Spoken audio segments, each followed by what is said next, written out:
welcome back to my channel. Today's video is going to be a 2021 wrap with me. I'm going to try to get all my presents wrapped.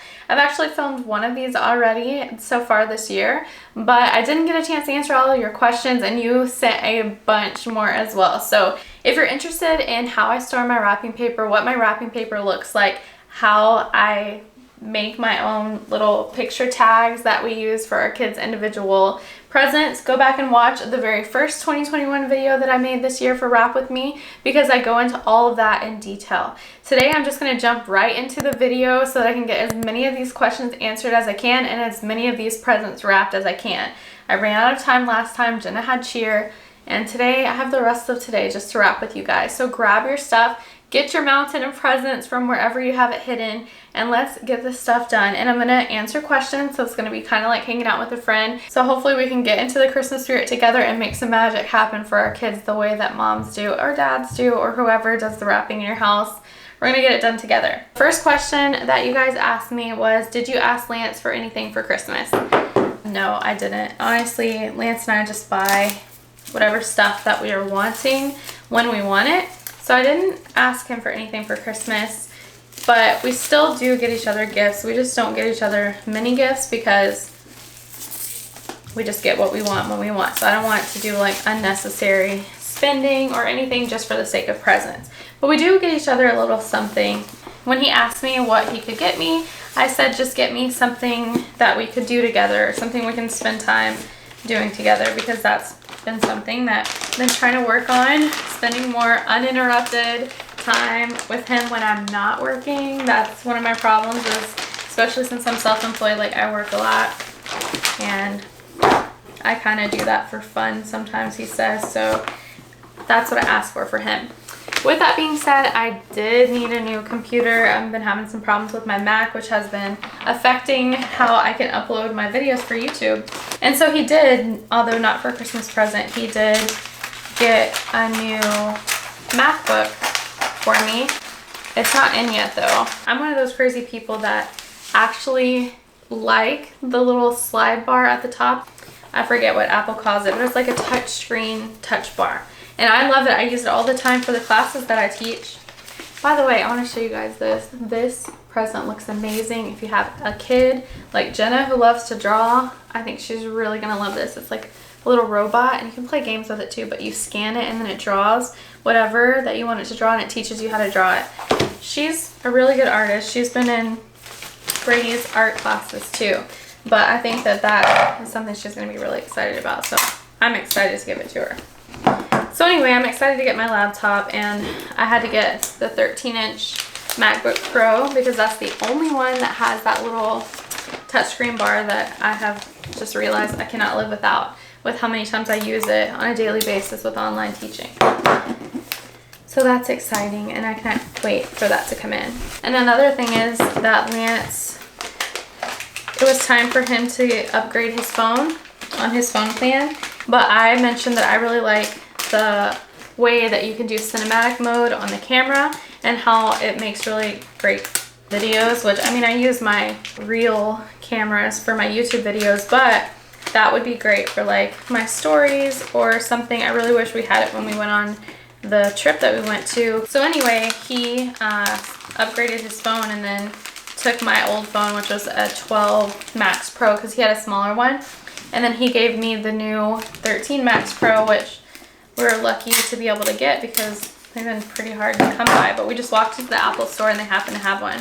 So that was something else very nice he did for me just recently, like a week ago or 2 weeks ago. So I definitely don't need anything for Christmas. Those are very nice gestures already, but I do think he'll probably get me something small. Like I got him something small, and I talked about what I bought for him in my other video if you didn't see that. The next question says, can you teach my 5-year-old? Does it matter if we homeschool, or does he need to go into actual school? No, it doesn't matter what you do. If you want me to teach your 5-year-old, the classes that I teach for 5-year-olds are, I think it's a boy. Yeah, it's a boy. So I do like reading, writing, spelling, and early reading. Like if he needs help with letter sounds and beginning reading, I can help with that. Or my favorite class for that age, and probably the most beneficial if he has some foundational skills, is that I have a class which teaches them spelling, some more reading, and like composition of sentences and stuff. Not with them writing it down, but orally, and then just working on knowing about capitalization and punctuation just a tiny bit to get them more introduced to that. So if you want me to teach them stuff like that, yeah, I can teach them that. Send me a message on Instagram if you have a kid that's like 6 years old or younger and needs help with that stuff, or if they're 3 years old or 4 years old or 5 years old and they just need like the very foundational letter sound skills and very beginning reading, like reading the word at, then you can also message me about that. But I don't personally teach the one where it's letter sounds anymore. My teachers do. By the way, I've had questions about this toll. Like people say that it looks so beautiful, but that they can't imagine having to have scissors handy on Christmas morning. This just slides right off. Like literally when my kids want to open it, they just take the bow off like this and then they unwrap the present. So no scissors needed if you want to do the toll, don't worry. The next question says, no question, just wanted to say you're gorgeous and I admire your parenting techniques. Thank you so much, Tina. That's so nice. Next one says, should I give my 5-year-old son a Nintendo Switch Lite? It depends on the kid and it depends on what type of games you want to buy for it.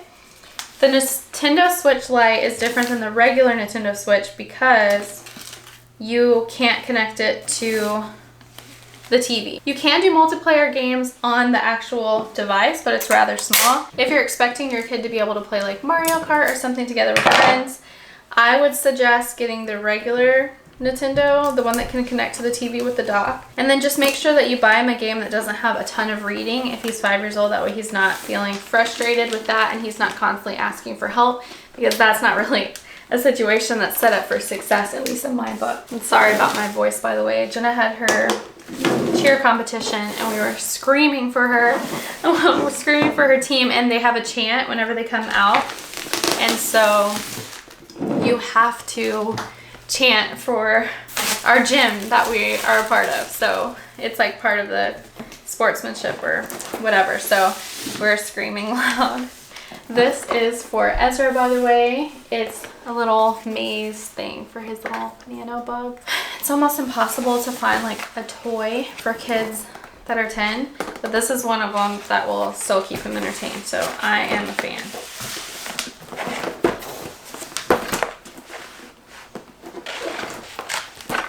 I love this wrapping paper, by the way. It's so pretty. It has like Santa's. I don't know. It looks kind of like old-timey kind of colors. The next question says, how old are the kids and when are their birthdays? My oldest son is Evan, and he's going to be 13 in January. And then I have Brady, who is 11, and he's going to be 12 in July. And then I have Ezra, who is 10, and his birthday's in the very end of September. Jenna is 4, almost 5. Her birthday is January 5th, so just a few days after Christmas. And Cruz's birthday is May 17th, and he's 2.5 right now. The next question says, did you think you were done having kids after Jenna? So I wasn't sure if I was done having kids after Jenna. I thought that I might be, but I wasn't sure enough to do anything permanent as far as birth control.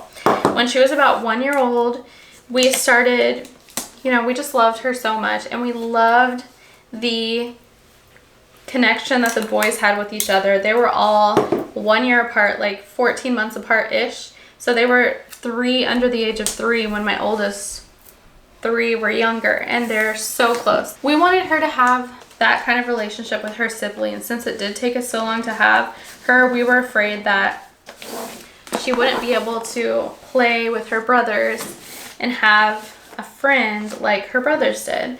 And so we had a lot of problems having Jenna. So we decided that we were going to try for like 1 month to see if we could get pregnant. Well, there was a very short window. I don't think it was like 1 month. It was like 3 months because we wanted them to be about 2 years apart and not further than that. So we decided to try. And then I did get pregnant, and then we ended up having a miscarriage, which was no fun, of course. I had had 6 before. That was my 7th miscarriage. And so then I was like, you know, I think we should just be done. And then I ended up pregnant with Cruz after that, just not too long after that. So it was just like meant to be. And now I'm so thankful that he's here, and I'm so glad that we were able to give Jenna a sibling. And honestly, even taking out his whole birth situation and the fact that my placenta abrupted when I was pregnant with him and how emergent his birth was, he existing is honestly such a miracle, because I did not have progesterone when I was pregnant with him. I did not have blood thinner, like daily injections. I did not have any of that, which I needed to have in order to get pregnant and stay pregnant. I didn't have that for a while because it took a while to get that, and I had already been pregnant, and I was supposed to have been on it since trying to conceive. So the fact that he made it while we waited on those medications was just crazy. So we're very thankful that he's here, and he really does complete our family.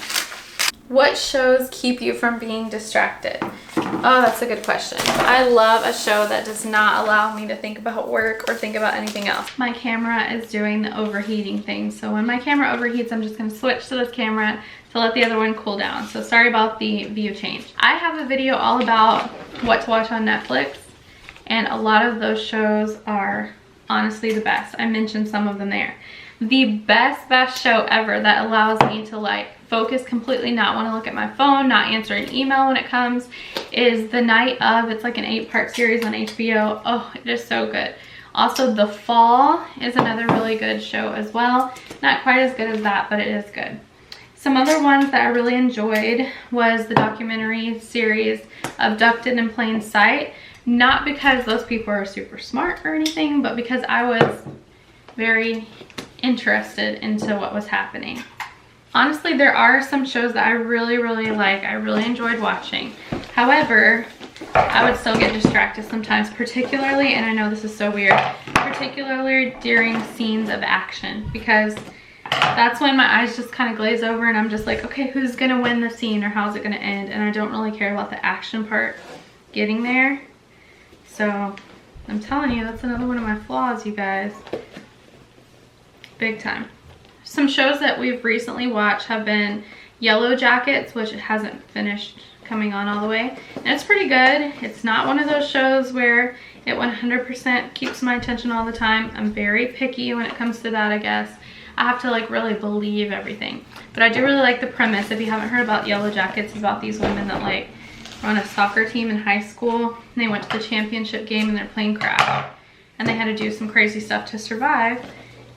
And if you've heard of like Manifest, that's about a plane crash too, which I thought was a really good premise, but the acting and writing in that show is just, I cannot do it. I have to have very believable kind of acting going on for me to be super engaged as well. And then we're also watching the newest season of Dexter because we loved Dexter when it came on. We watched it in college when we first got married. So we love Dexter, but even still find myself getting distracted a little bit while watching Dexter too sometimes. It's just unfortunate.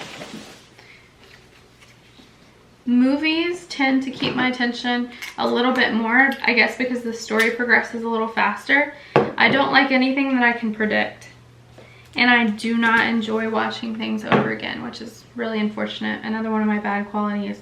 My husband doesn't enjoy that. Oh, Deidre says, yes, film another wrap with me. One of my favorite videos you make. Thank you, Deidre. I hope you enjoyed this one. The next question says, what shoes were you wearing at Jenna's cheer competition? You look so cute in that boomerang of you holding her.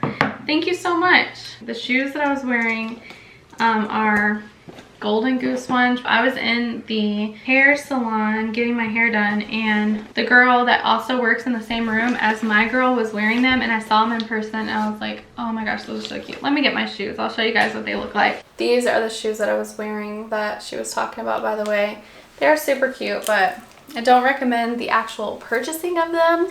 If you know what I mean, that part's no fun. And I don't know if you guys have any of these, but I wear a size 7. Sometimes I can get away with a 7.5. And I ordered these in a 7 and they're way too big. The next gift is an electronic dartboard with like the soft tip ones because my boys love playing with this over at my mother-in-law and father-in-law's house, and so we got one. The next question says, I loved your backyard pool renovation video. Thank you. So cool. Do you have any regrets with it? Yeah, I would say I have 1, maybe 2 regrets. The first regret is that I wish that we would have just put lights on the water slide. In my mind, I was like, I'm just gonna get some after the fact instead of paying like $6,000 for them to put lights in and have them hardwired. I figured I would just put like, I don't know what I was thinking. I would just add lights, and we got some off Amazon, and of course it's just not what you want to do right after you spend a lot of money on a new pool renovation and a new water slide. So I wish I would have just had them do it professionally, because I ended up just wasting money on those lights that we're not using. One of the main reasons that we got our backyard renovated the way that we did was so that we can fix the drainage problem we had. And I'm not 100% happy with the way that it has fixed the drainage issue. Like we do have one slight drainage issue on one part of our deck, and the problem is that we have over 1,000 square feet of travertine. It goes all the way up to the sides of our house. That's the way that it was designed.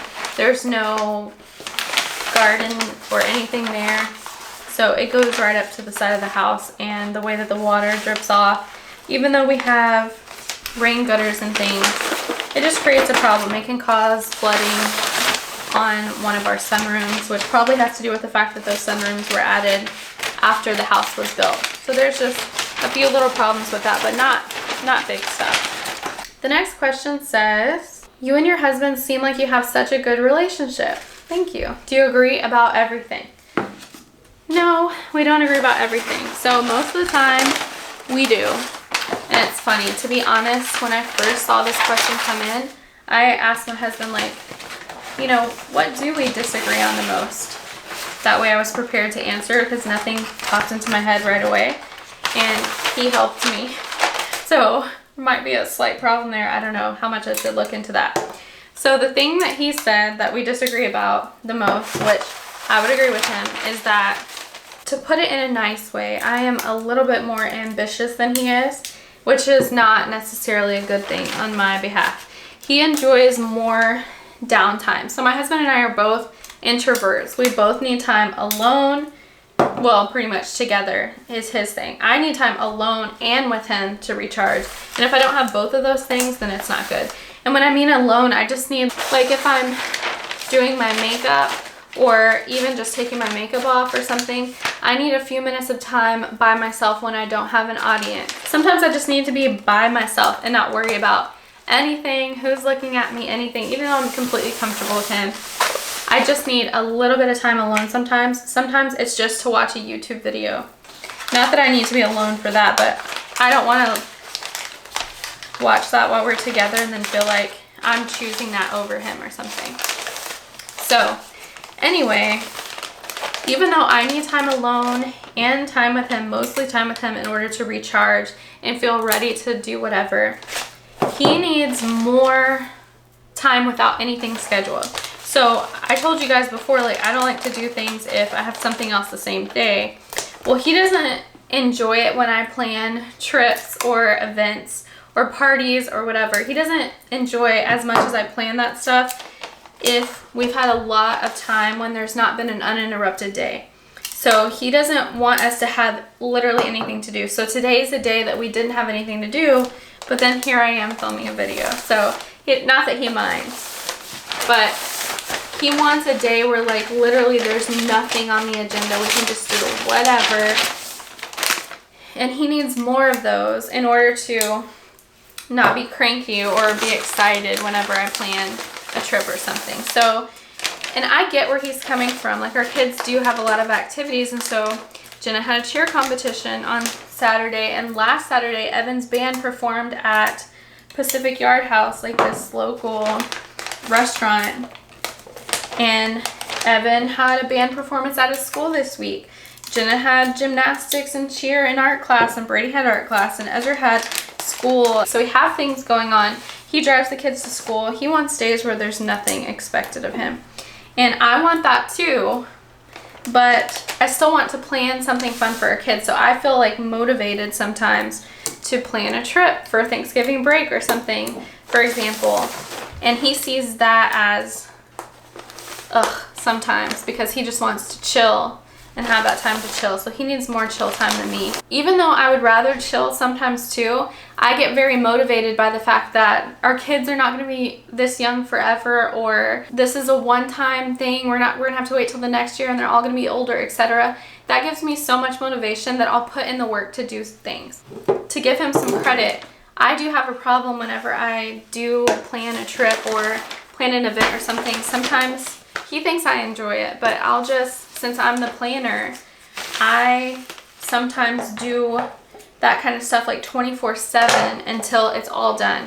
And so that's when he starts getting down, because it's like, that's all you care about is doing that. And then he has to step up more with the kids during that time, and then step up more around the house. And then the biggest part is that then he's not getting time with me, and that is not fun for him. So that's something that if a disagreement happens, it's likely about that, but it's just like a small thing. It's not terrible, I don't think. The next question says, sorry if you've covered this, but with your fertility issues, did you have to do Clomid, IUIs, or IVF? So I did not have a problem ovulating or getting pregnant. I had a problem staying pregnant after I got pregnant. With that being said, I have done Clomid because with the amount of miscarriages we had, my doctor just wanted us to get pregnant as fast as possible, because sometimes it took, you know, a little while, longer than you would want when you just lost the baby and you feel like, you know, nothing's going to make it better until that happens. So yeah, I would give myself a few months to recoup, but then when the doctor was like, okay, let's do this, I wanted it to happen. So anyway, my doctor did give me Clomid because he said that Clomid also increases the quality of your eggs, and so we wanted to do everything we could, since we didn't know at that point what in the world was causing so many miscarriages. So yes, I've done Clomid. I've done Clomid a lot. When you are on Clomid, you can only take it for a certain number of months in a row, and if you don't get pregnant, you have to take a break, because it can, like, you can look it up, I don't want to say the wrong thing. So one time I was on it for 6 months, and then I had to take a break, and that sucked because I never got pregnant. But then I ended up getting pregnant while I was not taking Clomid, but it did end up in a miscarriage, I believe. So I don't know if it helped or not. I took Clomid. I took daily injections of progesterone oil, which sucks. It's like a huge shot in your butt, and it's oil, and it's really thick, and I couldn't do it myself. One time I was like, I can do this myself. So I did it myself. I like fainted for a second, and I remember falling and thinking, do not fall in that syringe. So it's like stuck in my rear, and I'm like crawling down our hallway at our old house, like into the living room, like, Lance, help me. And I felt so sick, I didn't know if I was gonna faint, throw up, what. I just felt really hot, and he you know, helped me in the moment, but later we laughed about that.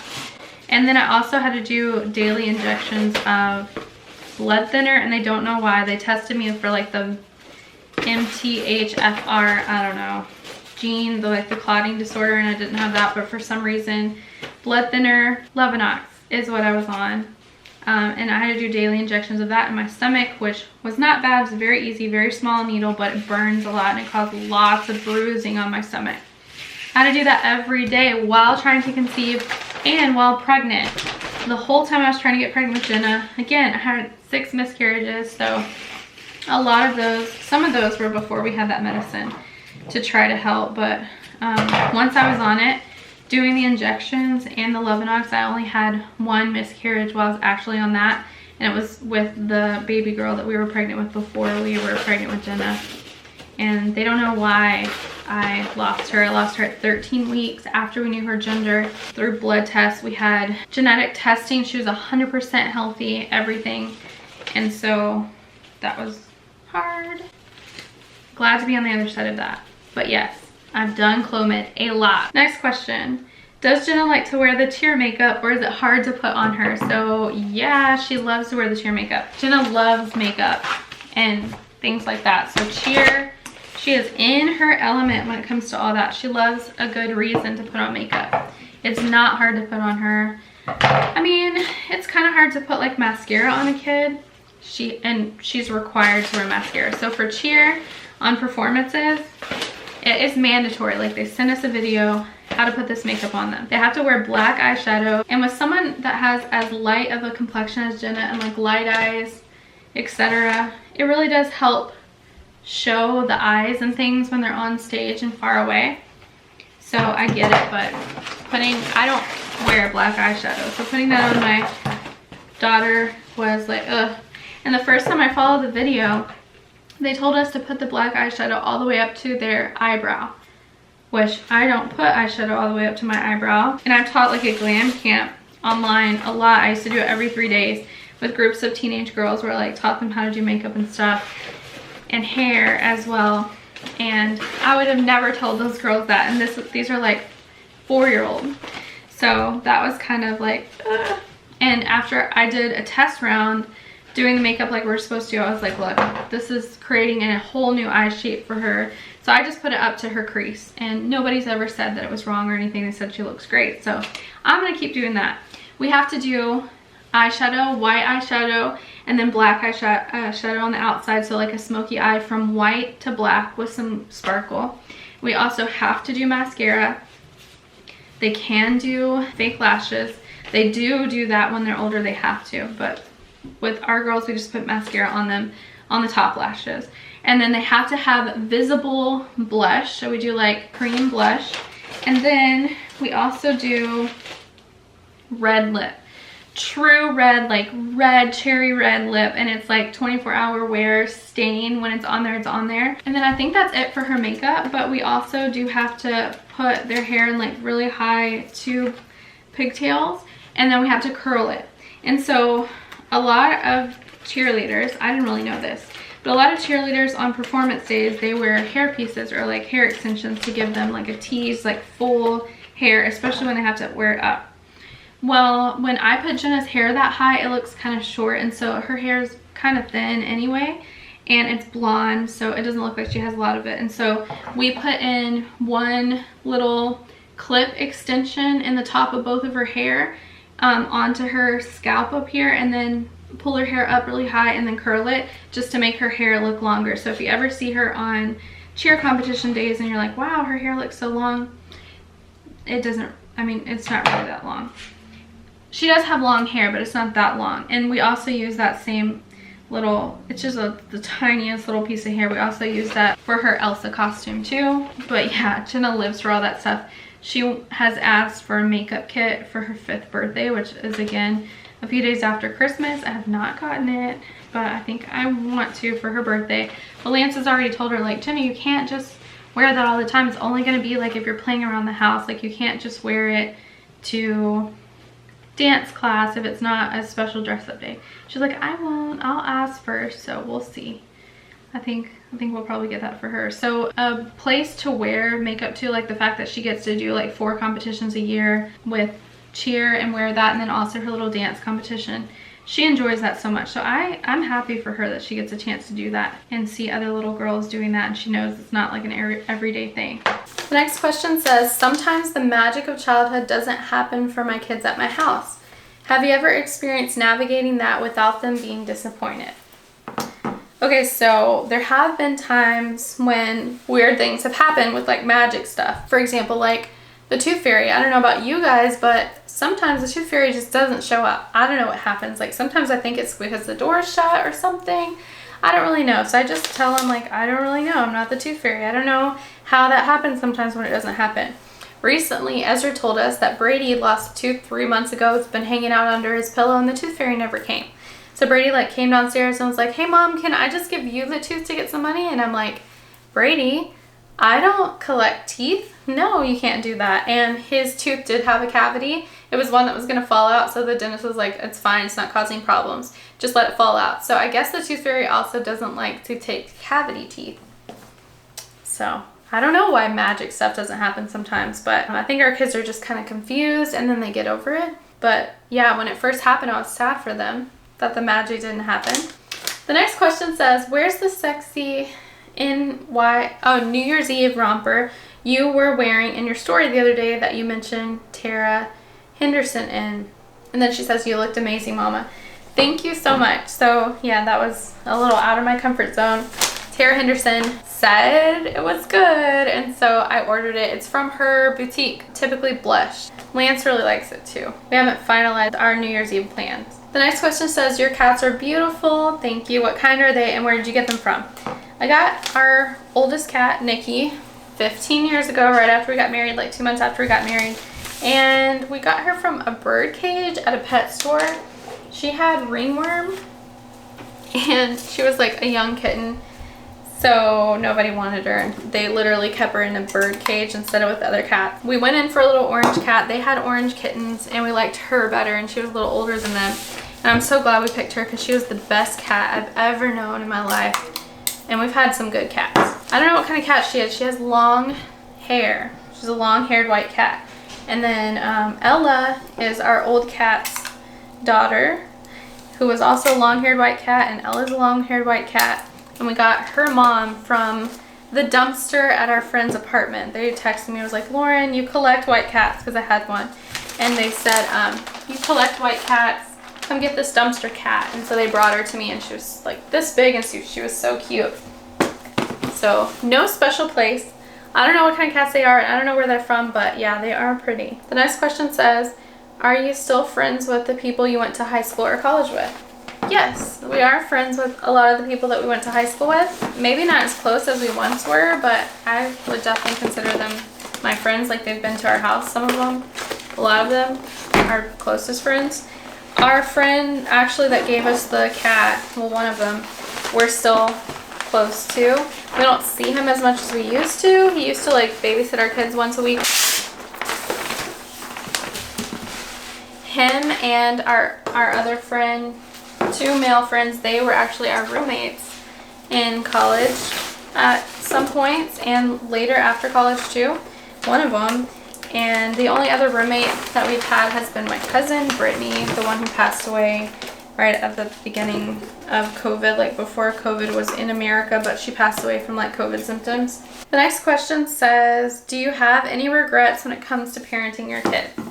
Yes. One regret that I have when it comes to parenting our kids is that we do not, there have been times where we have not prioritized taking them to church on a regular basis as much as I would like. Although we go to church, we don't go to church regularly, especially during football season, and I just don't think it's good. And it's because we need time to recharge, and so literally the only day that we're home is Sundays, and that's, especially when we were working, like we needed that time to get our lives together, but that's sad too. We should have made time to go to church more often. And so I feel like they're not going to see like how much you should prioritize going to church even when you're busy. So we really are making an effort to make up for that. Something else that I regret is not putting our boys in baseball when they were small. And again, it's the same kind of thing. It's the fact that we didn't have a lot of time, and also we didn't have a lot of expendable money when they were really small either. We got married while we were in college. We were both going to school, and student teaching you don't get paid for. So I don't know. I just wish that we would have put them in baseball when they were really young. Football is a hard sport, and it was right after they started, when Evan and Brady first started tackle football when they were 5 and 6 years old, when everything kind of came out about like CTEs and concussions and things. And I was like, oh, I should have just put them in baseball, but Evan already loved it, and we didn't need 2 sports at the same time. With Cruz, I am going to make sure that he starts baseball early if he shows any interest. Next question says, my picky kids won't eat. Do you ever make different stuff for your kids to eat at dinner? I have fairly picky kids too. This is another thing I should probably regret with my parenting, is that I used to be much better when our oldest 3 boys were babies about having them eat a variety of foods. And when our kids got older, they got pickier. Magic Mixies are kind of hard to wrap, by the way, so be kind about this one. We just got more, I don't know, we started not making as much of a variety of vegetables because we knew that they didn't like that, and even a variety of fruits. And so Jenna and Cruz are pickier than our older boys were at their age. They grew to be more picky, and so then Jenna and Cruz just have always been picky like that. But no, I don't make different meals for our kids. We make something and they eat it for the most part, but we also are not making like shrimp etouffee every day or something because they would not like that. And it's tricky with my kids because my kids are, Evan and Ezra are very skinny and underweight, and especially with Evan playing football, like he needs to put some meat on his bones. So that's another reason why it affects the choices, because I want to make sure that they eat. But of course, getting a variety of foods is really important too. So it's a hard thing, but we don't make separate dinners for our kids. They eat what we eat.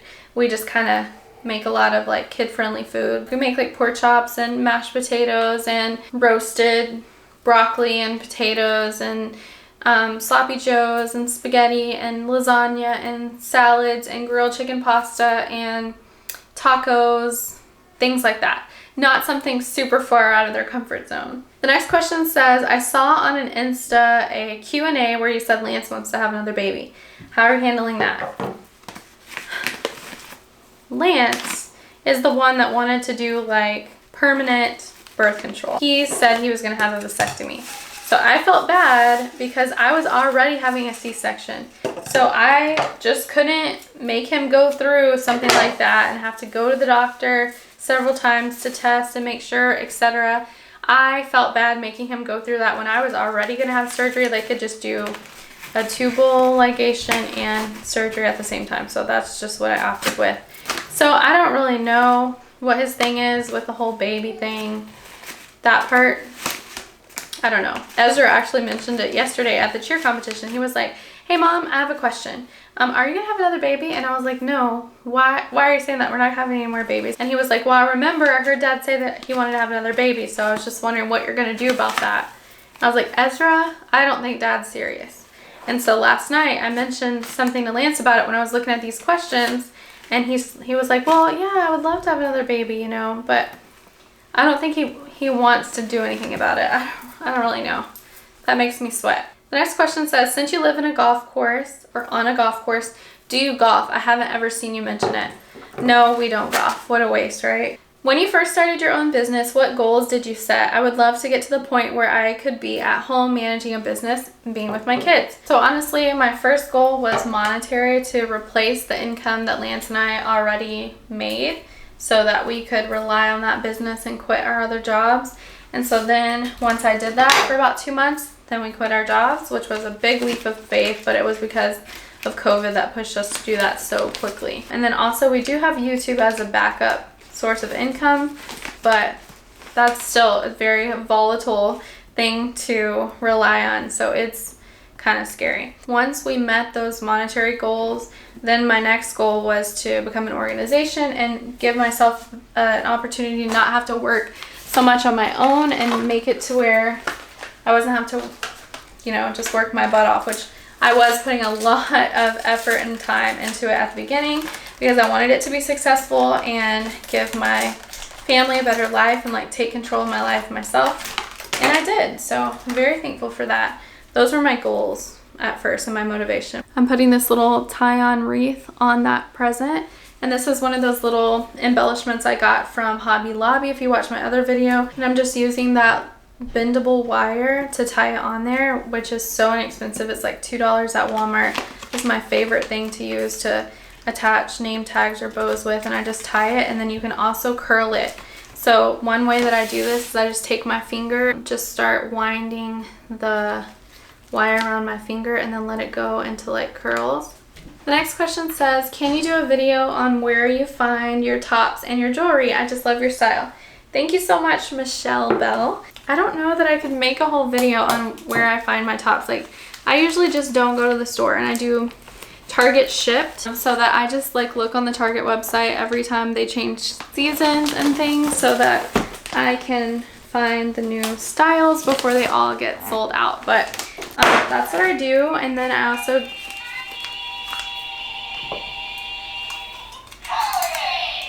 We have a really cute animated wreath in the foyer, and when it hears loud noise, it goes off. I thought it was like motion activated, but no, it's from sound. My jewelry though, I do rocks box, so I like that. These necklaces are from Amazon. I have a list on my Amazon store that says my outfits, and if you go under my outfits, I have my jewelry and things and everything I wear for like my outfits. So if you're interested in my style, I would start there. The next question says, what is your education business called and how did you get it up and running? So just because this is my real life, like my family, this is the way I support my family. We don't have another job other than YouTube. So just for the sake of my family and to protect my family, I don't put everything like that out there. I also don't want to hand over my business plan to anyone either. Like that just doesn't seem smart with my situation. So hopefully you can understand that. There truly are like terrible people in the world. And if you don't know what I'm talking about, there are plenty of other people that have YouTube channels or families that have YouTube channels that have been very negatively affected by people. So I don't want that to happen to my family. By the way, I did find this that I mentioned in my video. You guys, a lot of you were so sweet and messaged me about it that you could find it in your store. I did just keep on placing the delivery order and it finally came. Question is, do your kids still use your Betty's bedding? I've been considering it. Yes, we still use Betty's bedding. In fact, we got even more Betty's bedding than what I told you about. We actually bought our own Betty's for our bed. So I talked about this in a video. It's like upgrading Jenna's room or something when we first got her larger bed. If you're wanting to see that, I would highly recommend Betty's. I feel like it's such good quality. It makes your beds look so nice all the time. And I do have a discount code for that I'll put in my description box. I'm a big Betty's fan. We have it on Jenna's bed, Ezra, Brady, Evans, and mine. What's the most viral video you've ever had? So the most viral video I've ever had has been when a news agency contacted me and they asked me if they could pay a small fee like $20 or $30 to use a small clip of one of my videos on their news broadcast. And so they said they were sharing good news or something. And the video that they wanted to use was us bringing home Cruz from the hospital. So that is great news. I was like, sure, you can. I let them pay $20 or whatever to use that. Well, come to find out, the news agency made a Facebook video. This is before like there were reels on Instagram or Facebook. And so they made a video, and the videos on Facebook weren't like reels, like they would just come up. I'm sure you know the videos that used to be on Facebook all the time before there were reels. And so they made one of those from my video as their own video, kind of, because it's not like they said like who I was or anything. They just made it and passed it around, and it got 13 million views. The bad thing is that the comments were just unbelievable. And you kind of don't really know what that's like until you've had it happen to you, but this was a long video. This was like a 2-minute video of our family in an intimate moment. And I had just lived in the hospital for 90 days with my baby on, from life support to oxygen support, etc. And I brought him home like on all these monitors in oxygen. And my kids were meeting him for the first time. So the comments were just crazy on Facebook from the keyboard warriors. They talked about everything from my hair to it was a lot of conversation about the number of kids we have and that I look 19, etc. Like, of course my baby was sick because, it's all my fault. Just all this stuff. So that was my experience with my most viral video. The comments made me feel sick a little bit, but I got over it. There were rumors that Cruz died because while that video was viral, unfortunately, Brittany Boren Leach's child, Crew, passed away, which is so sad. So then they went back to the video and they were telling everyone, like, unfortunately, this child passed away and all this stuff. And I was like, no, that's my baby. Like, he's alive. He's fine. Eventually, I finally got the news agency to take it down because the comments were just gross. Another video that has tons of views is the video where my water actually broke with Cruz. My placenta abrupted and that happened on camera. So that video also has a lot of views, but nowhere near 13 million. The next question says, last year you mentioned your grandmother was murdered. Did they find out who did it? Yes. So I guess it was during my Q&A last year, during my Rap With Me Q&A video. I talked about how when I was in elementary school, my grandmother that lived 5 minutes away from my house, she was murdered in her home and place of business. Yes, they found out who did it. It was her air conditioner repairman, so be careful who you let in your house, okay? So she had just had him over a few days prior, and he came back, and she let him in, and he murdered her with, I don't want to get into details, because I'm just going to move on. Okay, yes, they found out who did it, and he also murdered another lady, and he had a trial. My parents had to go to trial. That sucked. It set forth a whole bunch of things for my family that negatively affected us. Of course, it devastated my dad. It devastated me. It was hard on my mom. It was terrible. My mom was who got the phone call from my grandfather when he came home and he couldn't get into the house. And then he found her and he called my mom instead of the police first because he's just in shock.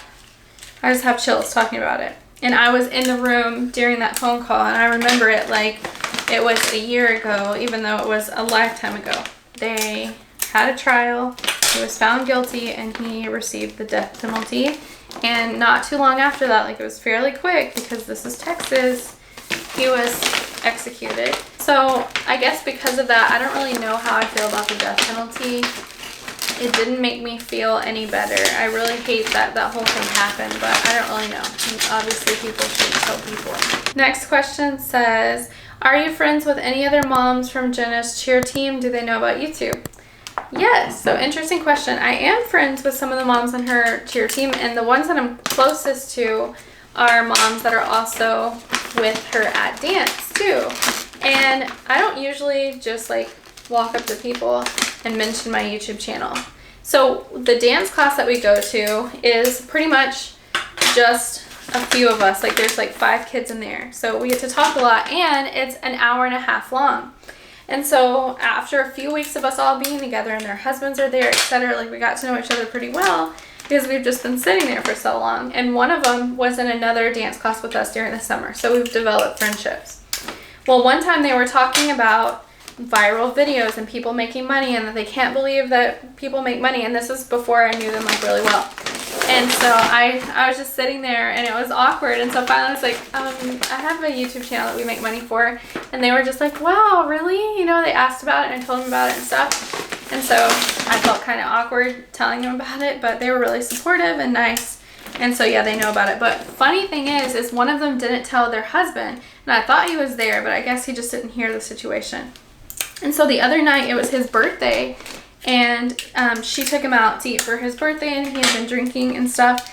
And he came home, and they share a YouTube account, and so he saw it on her subscriptions, my video, and he found it by himself, and he like went into the room and told her, oh my gosh, can you believe the girl that's in my daughter's dance class and her cheer class, like she's famous. She has a YouTube channel. She's famous. She has like 48,000 subscribers is what he said. It's kind of an awkward thing to talk about.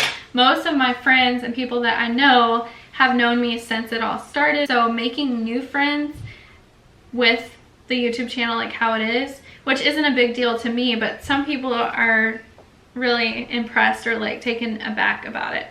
And it's funny because some of my kids' friends I haven't seen in person for a while because my kids didn't go to school in person last year. And so like when we went to the Christmas party and when we went to Evan's band performance at school, like some of their parents who I feel like I know pretty well came up to me and were like, oh my gosh, your channel is amazing. I guess they just now realized they're really supportive and nice. The next question says, it seems like your kids are lucky enough to do many activities.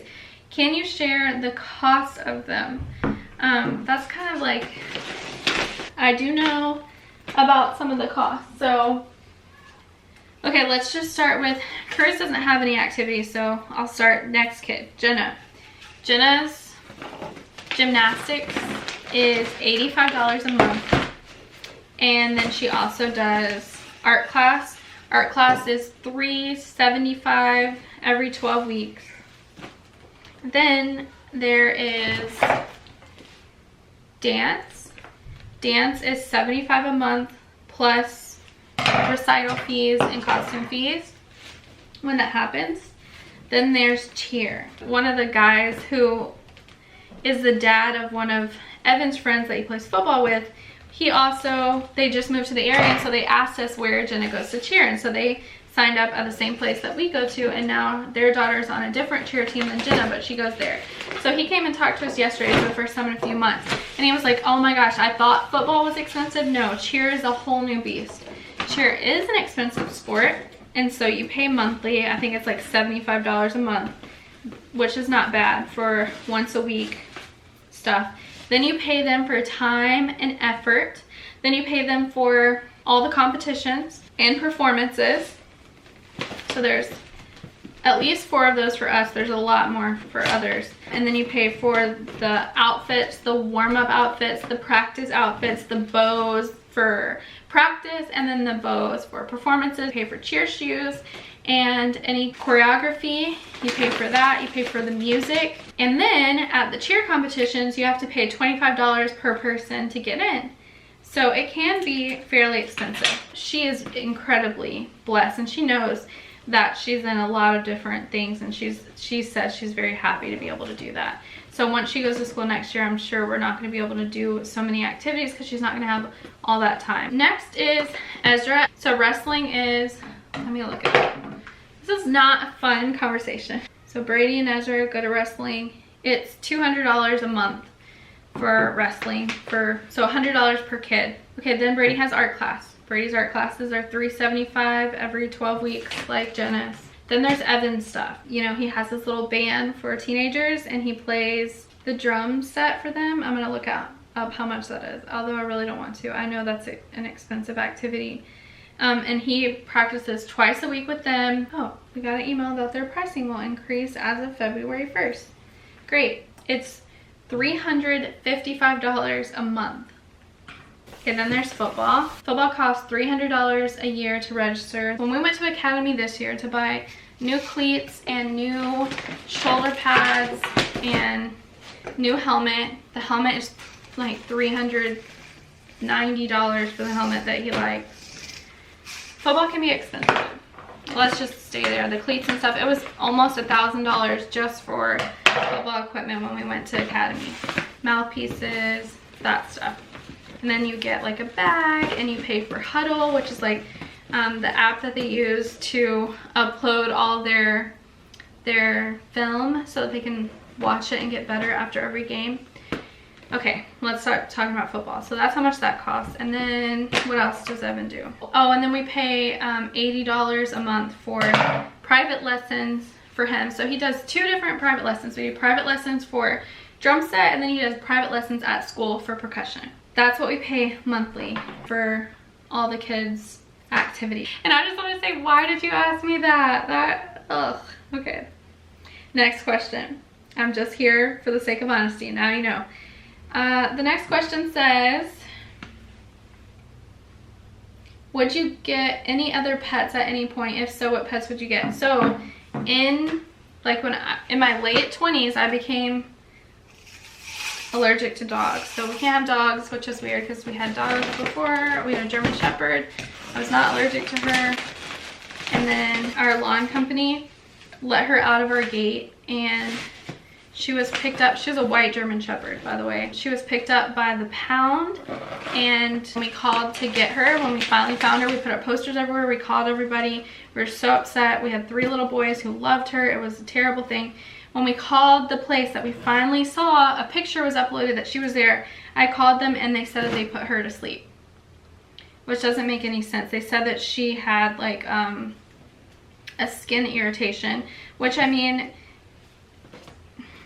she was a white German Shepherd, so she could have had like a pink spot somewhere on her, but it was not like severe or anything like that. I don't know. People tell me that they think that they adopted the dog out and they didn't want to tell me because they didn't wait it long enough, or like one of the employees took her home. I don't know, but they told her that they put that they euthanized her. And so after that, we ended up that's when I became allergic to dogs. And so we ended up getting a Maltipoo, which is supposed to be like hypoallergenic, and I was very allergic to her. So we had to get rid of her after about 7 months, which was the saddest thing. I was on 2 different kinds of allergy medicine. I switched to another one because I was so drowsy, and I finally fell asleep in the car at a stoplight on the way to work with all my kids in the car. And at that moment, it was because of the allergy medicine. And at that moment, I was like, okay, I can't do this for the sake of the dog. Like, yes, I love her. Yes, I want my kids to have this experience, but we had to rehome her, which was really hard, but she has a great home. She's super sweet. But if I got another cat, it would be a ragdoll kitten because they're very affectionate and sweet, and Nikki's kind of like that, so I would like that. The next question says, would you share negative aspects of yourself? You seem so likable and smart. I relate to you the most out of any YouTuber. Okay, so that's sweet. Thank you. I did share negative aspects of myself last time. Some other negative aspects that I have is that I can't be blunt because I am a straight shooter. I'm an honest person, and I tell my friends, I tell everyone how I feel, and sometimes it can come off harsh. One of my closest friends and coworkers, when I taught at regular school, she would joke and just tell people she has no home training, when I would just tell people like, yeah, no, I'm not gonna do that. I don't know. I tell people how I feel. So sometimes I'm pretty sure I come off pretty harsh because of that, and I'm sorry, I don't mean to.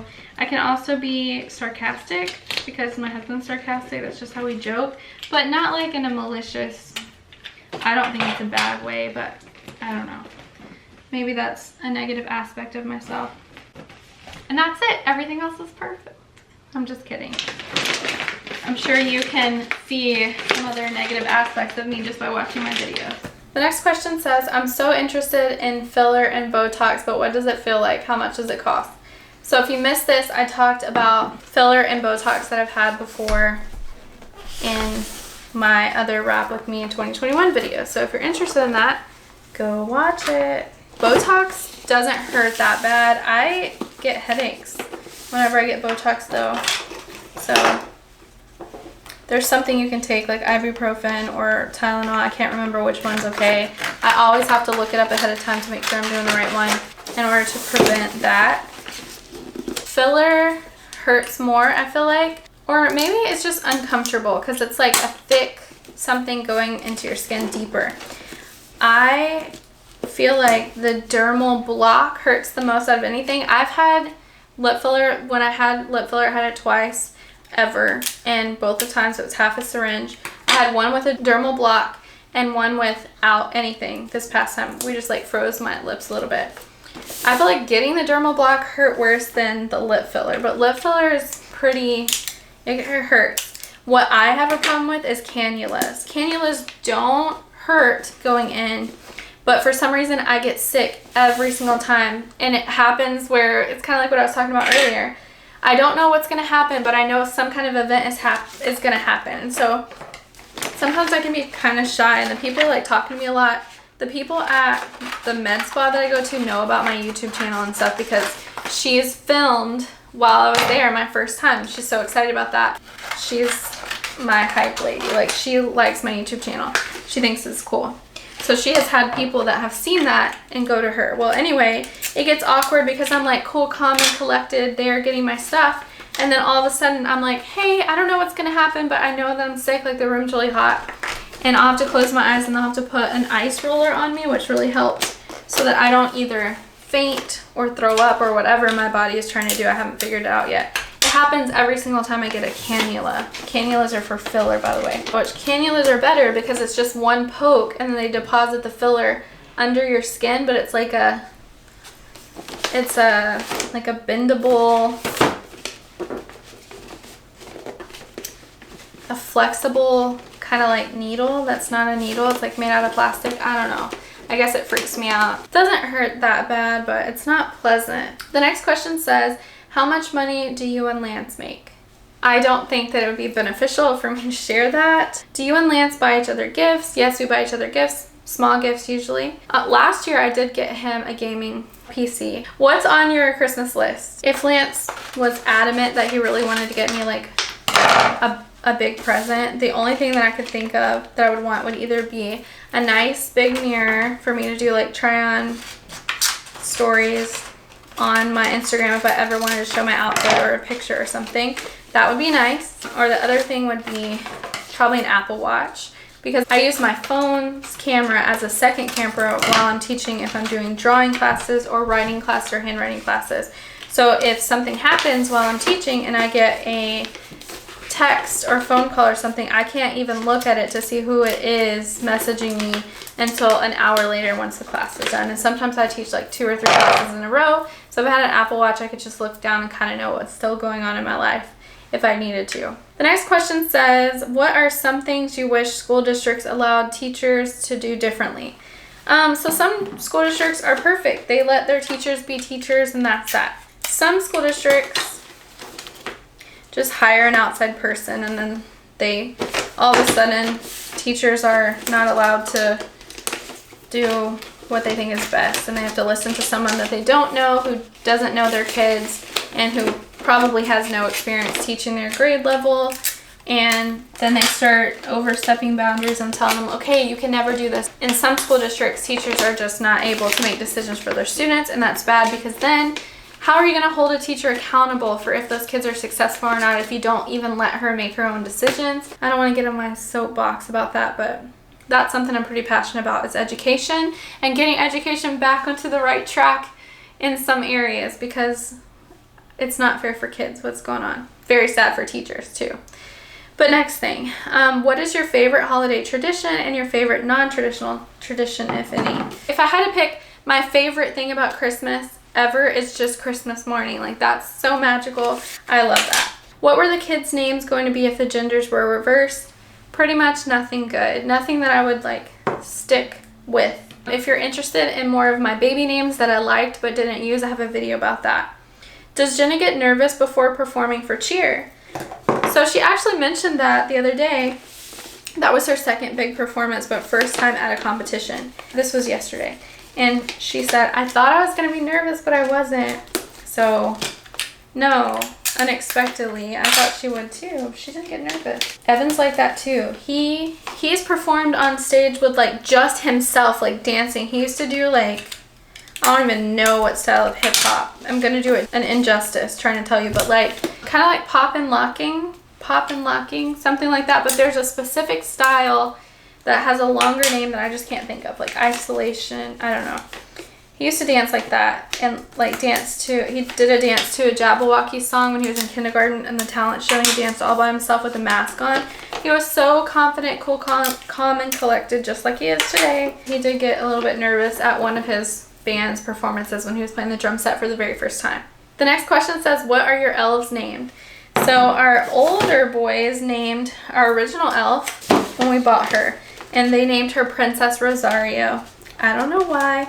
I think Brady came up with the princess part, and I think Evan came up with Rosario. And I don't know where any of that came from, but that's her name. Then this year, she surprised us by bringing 2 friends that Jenna has like really wished for. She really wanted a purple elf. She really wanted a pink elf. So she showed up this year with 2 of her friends, and the purple elf's name is Buttercup, and the pink elf's name is Jewel. The next question is, did you always want a big family? I love the idea, but it's not very common here in the UK. So I never actually decided that I wanted 5 kids. I don't think. I knew that I did not want to have just one kid, because I was an only child for like 12 and a half years until I had a sibling. And I hated it. I felt so alone. I feel like I would have had like less social anxiety and things if I would have grown up with a sibling. I would have been more like confident in myself. I don't know. I was so happy at my cousin's house. I was so happy at one of my friends' houses. They had 5 kids. I thought that was amazing. I thought there was always so much to do at their house, and all they did was just be there with their family. So I knew I wanted to have a larger family. Lance had 4 kids in his family, and I thought that was big, and then we ended up with 5, and I think it's amazing. I love it. It doesn't feel like there's 5 kids in my house though. And if one of them goes somewhere, it feels like we're missing a huge part of our family. The next question is, will you have any more children? No, I don't think so. Definitely not. And also, we don't have any more room for kids, and I don't think that there's enough time for us to give another kid everything that we give the kids that we have already, like extracurriculars and things and homework help and etc. So we're at our limit. Can you do a toddler must-haves video? If it comes to like best presents ever, I can talk about that for toddler if anyone is interested in that. So if you have a kid that's like 2 or 1 or 3, the best things that Cruz has ever gotten, or Jen has ever gotten at those ages, has been, number 1 has been their little climber that we have in the sunroom.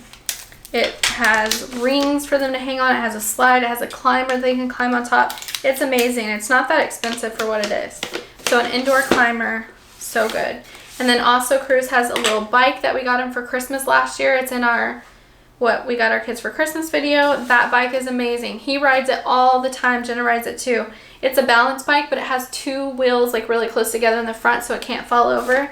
He loves it. He rides that thing so cute. And also, I think Cruz asked Santa for a little scooter because his brothers and sisters are always riding scooters in the house. Jenna has the Razor Kick Junior scooter, which she got for Christmas. That would be a really great toddler present. The next question says, I know nothing about this and sorry, but I'm just curious. Does online teaching or YouTube pay more? So do you mean like more money per minute? Because then it would be YouTube if it's a sponsored video. Okay, so with YouTube, you make money a different way. So you can make money through sponsored content if you're lucky enough to have a channel where sponsors want to work with you. A sponsor is like a brand, pays you to mention them or show their product on your channel.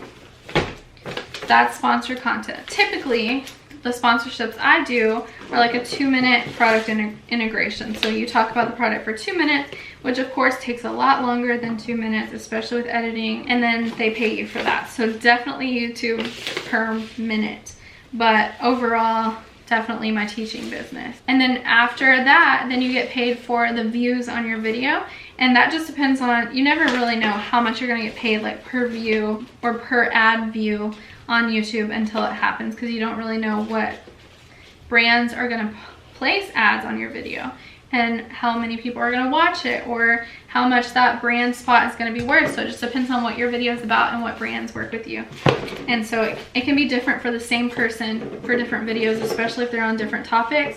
Sometimes even if they're on the same topic. So if you make a video and it's like a good video, it can make you several $1,000s if you're extremely lucky. That's from the views as well as the sponsor content. And then if you do affiliate marketing, which is like if you put links in your description and you're actually an affiliate partner, then you can also earn money there. And so you earn just a small amount for little purchases, and that can add up over the course of the month. But YouTube takes a lot of effort, more than what you would think unless you're a successful YouTuber. Next question. How do you stay motivated? I have 3 daughters and feel like I'm never doing the most. Well, I don't ever do the most, I don't feel like. My motivation is just being able to support my family, and also there's a lot riding on everything that I do because I support my family. If you're talking about like, how do I stay motivated to like get up and work around the house? Sometimes I don't. That's the stuff that I let slide to the wayside sometimes because it's just not that important in the grand scheme of things. If it's like something to do for them, like Christmas magic, like Christmas experiences or birthday parties or, you know, things like that, the way that I get motivated is just by them and knowing that I'm giving them a good childhood and good experiences and they're learning, and this time is so short, and so that motivates me to do things like that. But I'm never doing the most. Long-term benefits for my family, such as financial benefits or quality of life benefits, motivate me a lot. So I'll pretty much be able to get up and do anything if I know it's going to benefit my family, my husband, my kids over time. The next question says, do you have to have experience to teach on that platform? I think she's talking about the teaching platform that I started on. You have to be an expert at whatever it is that you're teaching. So if you're teaching yoga, you should have like 10 years real life experience with yoga, etc. Like you should be an expert in the area. So you don't necessarily have to have teaching experience. Like you could be an engineer, an expert engineer, teaching engineering without having specific teaching experience. But you do really need to be an expert at whatever you teach. The next question is, how do you stay so calm and patient? It's just my personality. My husband has very similar personality, as does many of our kids, but not all of our kids. It's just the way I am. We're pretty calm people, and sometimes if I react to things, it's so funny. The other day, and it's always Ezra, you guys, but Ezra was like, Mom, do you think you're a little overreacting? I was so excited. This is embarrassing. I was so excited because something that I really wanted to get the kids came back in stock. Well, it was on hot stocks. I got the alert and I was able to put it in my cart and actually buy it. Which, if you've ever been in that position trying to get your kids something, then you know how exciting that is. So that happened. I was like, yes, yay, yay, yay. And of course, the kids were like, what are you excited about? And I was like, oh, nothing. I didn't tell him. So then Ezra's just like nonchalantly, he looks up and he's like, Mom, don't you think you're a little overreacting? And I'm just like, and Lance is laughing because I'm not someone who overreacts a lot. So of course, leave it to Ezra to kind of poke fun at me at that. The next person said, this is not really a question, but I love the colored glassware in your dining room. Thank you. So she's talking about this stuff behind me. I'm pretty sentimental about it. It's like the thing that I collect because my grandparents, it's my mom's mom and dad, my Mima and Peepa, they collected antiques, especially my grandpa collected antiques. I was very close to them. Like, they are the happiest part of my childhood other than like time spent with my aunt, uncle, and my cousins. My grandpa, like the way that my grandpa and grandma, like the way that they loved me and everything they did for me and the fact that they thought about me randomly and things, they really showed me like how I wanted to love my kids. They're really great people. So anyway, when they died, they both died within like 2 years of each other pretty suddenly when they were not that old. My grandfather was like 71 when he passed away. He was complaining to me about a backache, and so I drove him to the hospital, and it turned out that he had multiple myeloma cancer. And 2 weeks later, as soon as we found out he had cancer, 2 weeks later he developed pneumonia. He never came home from the hospital and he died, and that was terrible. And right before that, my grandmother died suddenly from a heat stroke when their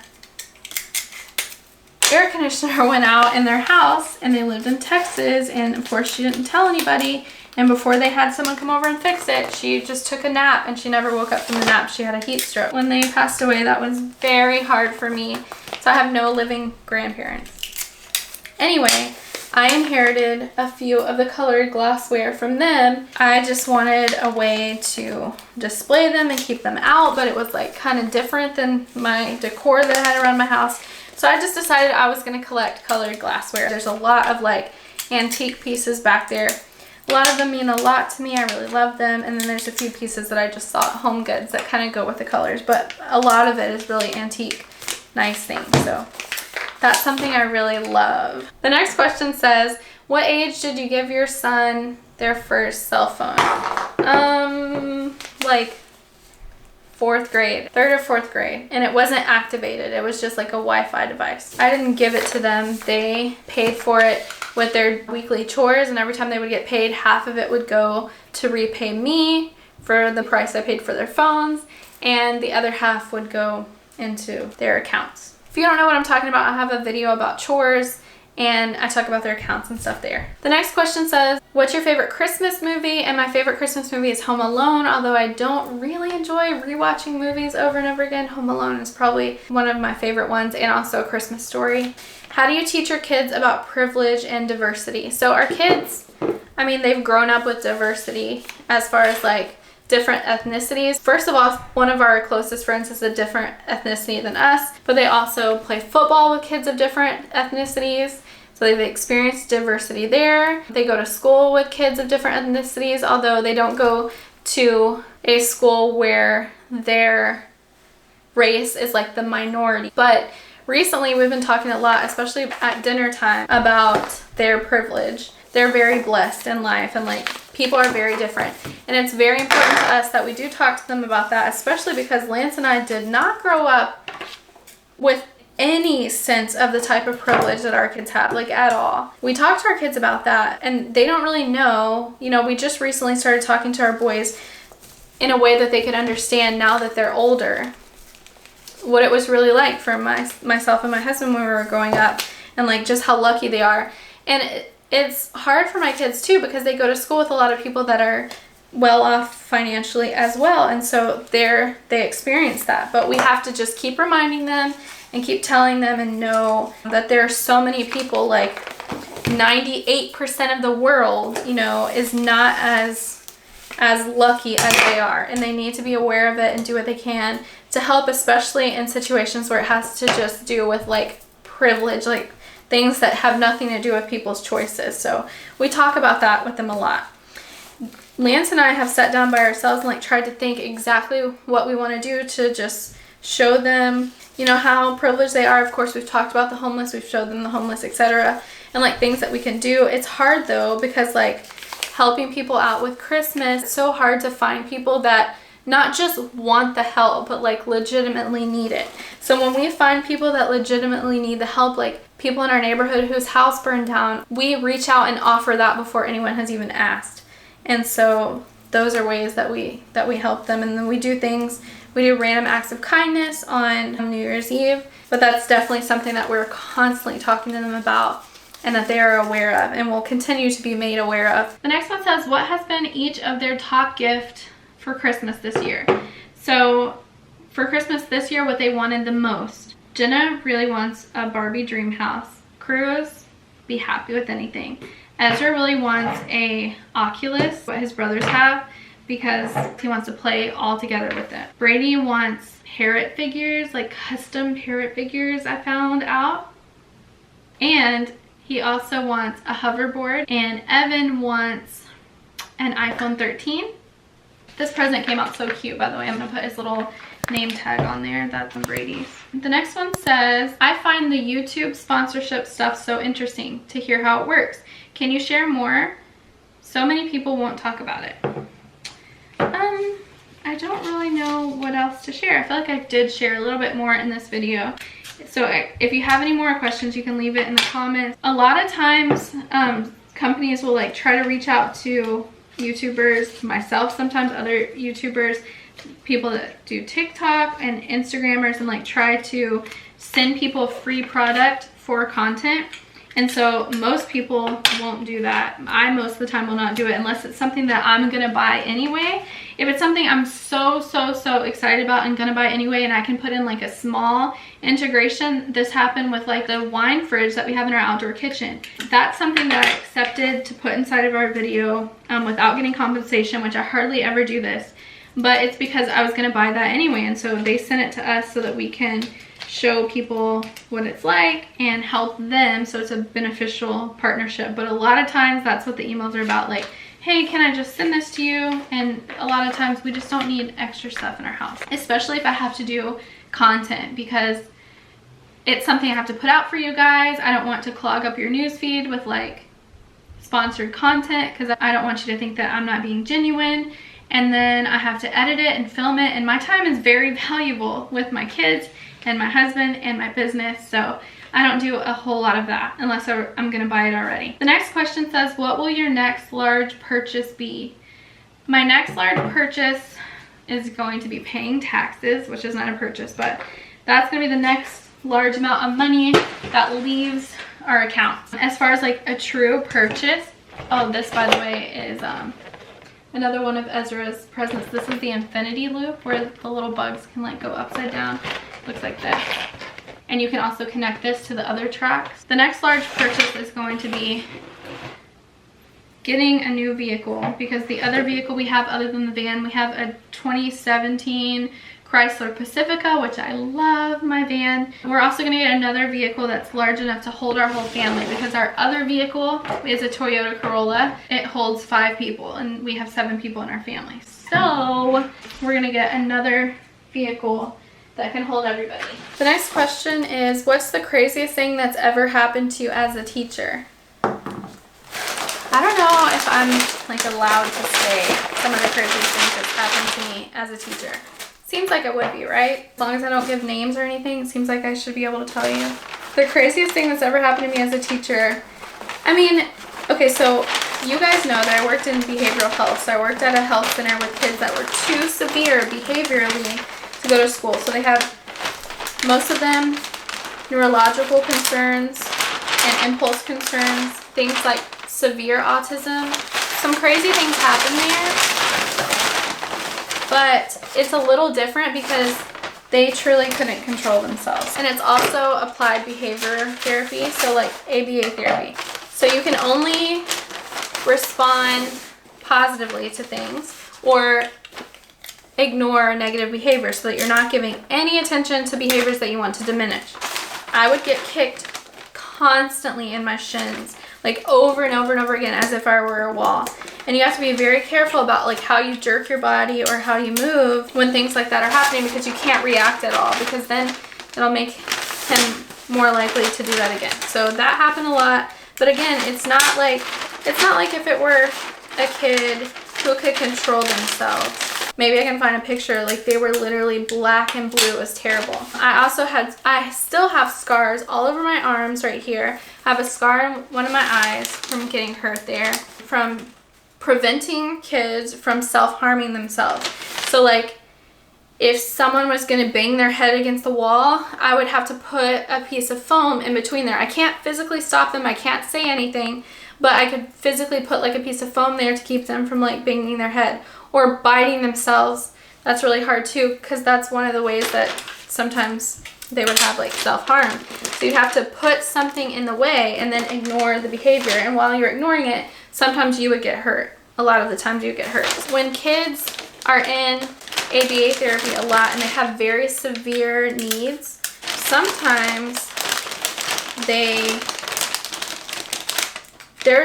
very smart, and so they know like how it's going to be. And so sometimes they would want attention for what they're doing so much, or they would want you to react, because you're not, literally the way ABA therapy works is that you're not allowed to react to unwanted behavior.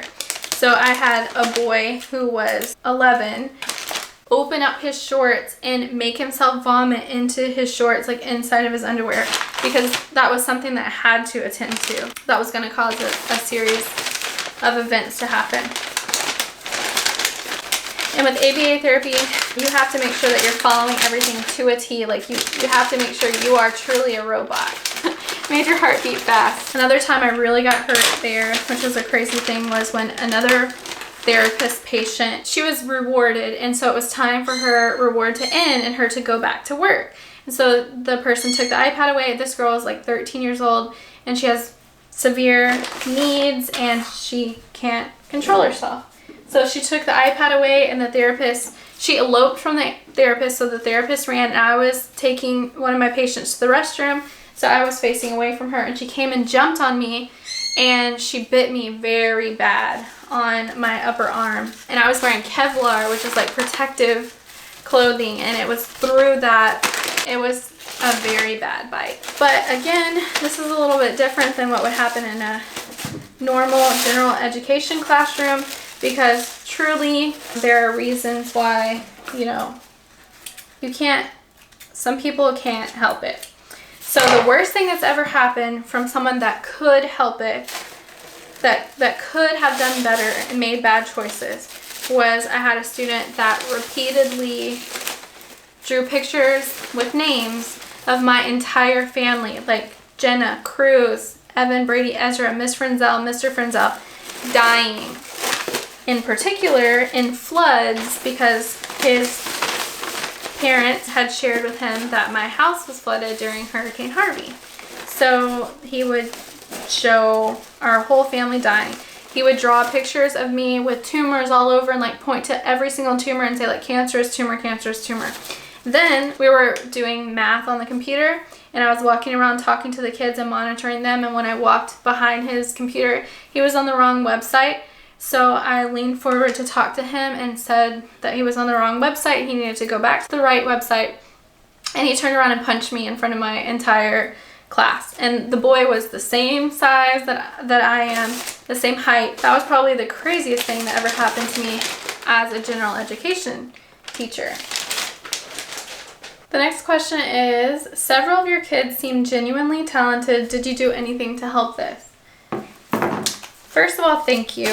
I will say Brady, he's an amazing artist. You guys, if you've seen the Brady highlight on my Instagram, you know, specifically with painting, like he is seriously talented. He goes to an art academy, and I think that it's pretty much all of them that have taught him what he knows. So he had interest in that before for sure, but that has really helped his talent grow in that area. Evan is talented with remaining calm under situations of extreme pressure, such as being on the stage, and like with football, he was center, so he like snapped every play. He's very, very, very accountable and dependable in that position. He was known in the league for not making mistakes like ever. All the kids think very highly of him, even though he's like the tiniest little center ever. That's Ezra's present, by the way. The situation, I think, where like truly the child is like talented has been gymnastics with Jenna. So like, yeah, she's pretty good at hip hop, like her first day there. The other moms were commenting on it, like if she's been dancing her whole life. But I mean, she was only 4 the first time she went. But the place where she really, really shines is at gymnastics, which is cool and kind of different, because the other moms that are not even in her class will see her at the gym and they'll tell me like she's amazing. She's a very hard worker and she's very flexible. So she really shines at gymnastics. And that's the same thing with like splits and back bends and cartwheels. She's fairly young, I think, to have the proficiency that she has in those skills. We do have a gymnastics bar that we got her so she could practice. And we got her mats, and we got her a cheese, the cheese wedge thing to help her with her back bend kickovers. And she just loves to work and get better at gymnastics. And a balance beam too, because she did have some fears initially when the balance beam was very high when she went into the higher classes. And so we bought her her own balance beam so she could get more comfortable, and she did. It happened very quickly. So I think purchasing those things to help her at home in her own environment really helped that grow. Chris says, where are your name bracelets from? I made my name bracelets. I actually have a website for custom bracelets, and mine say Jenna, this one says Mama, Cruz, Evan, this one says Brady. I have one that says Love. I didn't make this one. I have a Cartier bracelet, and then also one that says Ezra. And each one of these are different colors, kind of like their favorite colors, but a little bit different, just so each one of them had a different one. I set up a website for a custom bracelet business, and Lance is like, okay, slow your roll, like you work too much. So that's kind of on the back burner, so I'm not accepting like orders right now. So maybe one day when I have some more free time, I can let you guys know how to order our bracelet. They are nice, and they're made with natural jade. And I also have actual real gold. Mine are not, but thank you so much for noticing them. I have a lot of questions about them that I've been kind of skipping instead of telling you guys the truth. So there you go. Another person says, will you have any more children? No. Do you have a certain amount you spend on each child? Do you experience anxiety with 5 kids? I used to experience a lot of anxiety, but we made some changes in our lifestyle. We made some changes in our marriage. We made some changes with where I worked. And I don't just mean like owning my own business now. I mean, I worked in a different school before, and when I switched from that old school to the one that I worked at the last 5 years or so, the ones where my kids go, my stress level, anxiety went down a ton. And so I was able to get off medication. I took Busperone before, and I was able to get off medication completely. And now I don't suffer with anxiety, even though I did very bad since I was like 16 years old. So it can get better is all I have to say. But I don't, in particular, I don't suffer from a lot of anxiety right now. I do sometimes, every once in a while, I have to take medicine that I've had forever just to help, but that's like once every 6 months or something. Would you ever consider living somewhere cold? No, Texas is where it's at for me. I'm happy in Texas. Do you regret your tubal? No, I don't, but there have been some negative things that have happened after I had my tubal, like my cycle changed just a little bit. Something else that happened after I had that happen, and this is going to be TMI situation here, but it's true. And I don't know, maybe it's just what happened after I had that baby, because sometimes weird stuff happens after you have a baby too. But after I had the tubal, something else that I've noticed, okay, I'm sorry if you're watching this and you're not a female.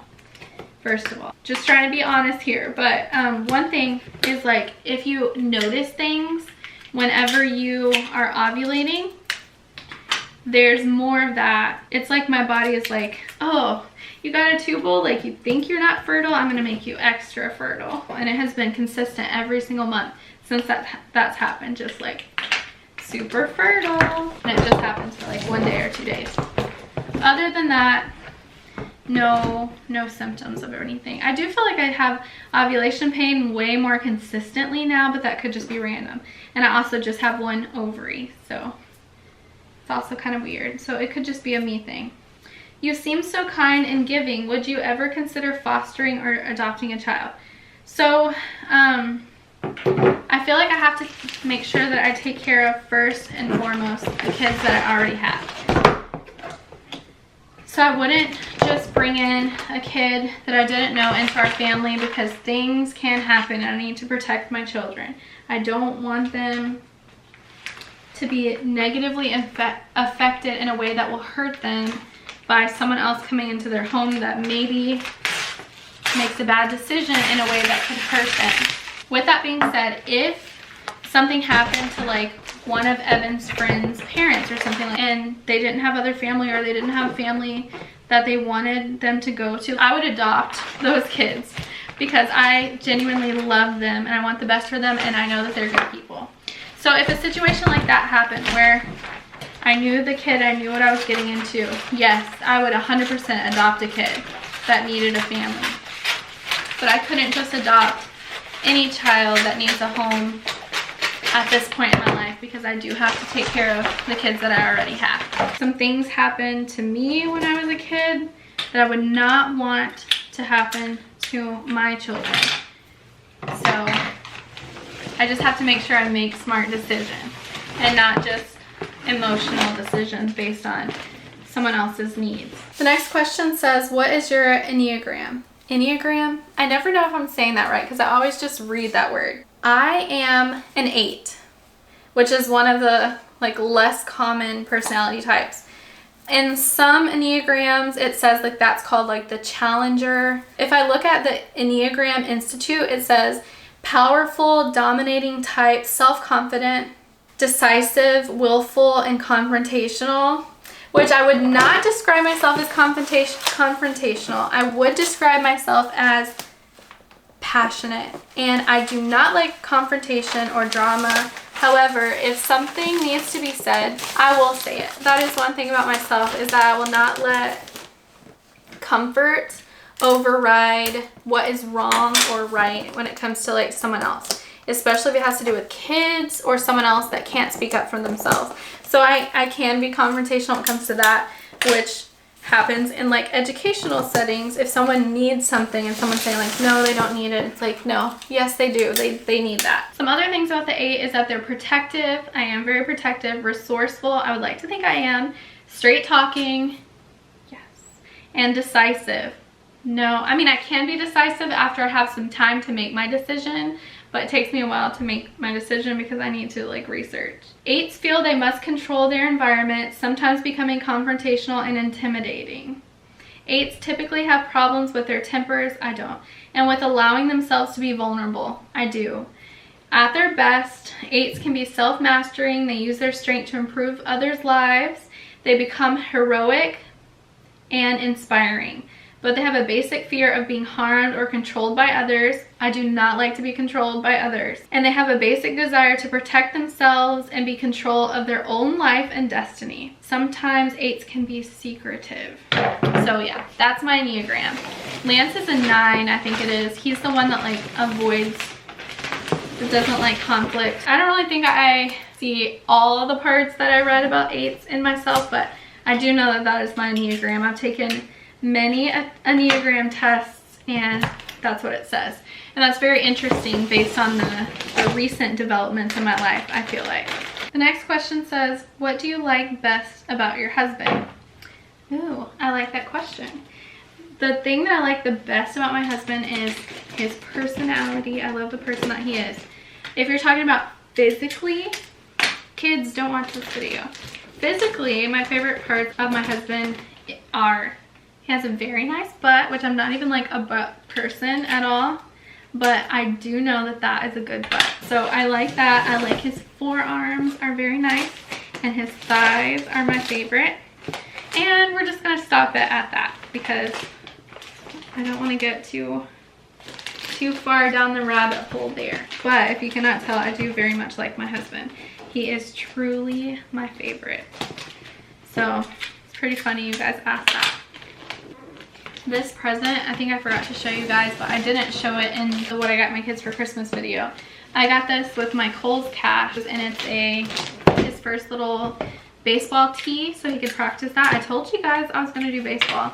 No more football for him. I think he's really going to like it. And I also got him a little like stance diamond thing where it teaches them the correct baseball stance. He really loves balls and playing with balls, so I'm hoping he enjoys this. I can't even believe it that I'm gonna say this, but I literally answered every single question that you guys asked me, short of questions that I like could not answer because of legal stuff. This is what Cruz's finished present looks like with his little face on there. And by the way, I've loved seeing your gift tags that some of you have made. You've tagged me in your stories on Instagram, and I've loved that. If some of you out there have made it, please take a picture and tag me in your story, and I'll share it on mine. I love seeing those things. I'm so glad you guys found new inspiration to do something cute for your kids, and I know they're gonna love it. So I hope you enjoyed watching this video and you got at least some of your wrapping done. If you enjoyed it, please take a moment to click the thumbs up button. Let me know anything down below if you have any comments.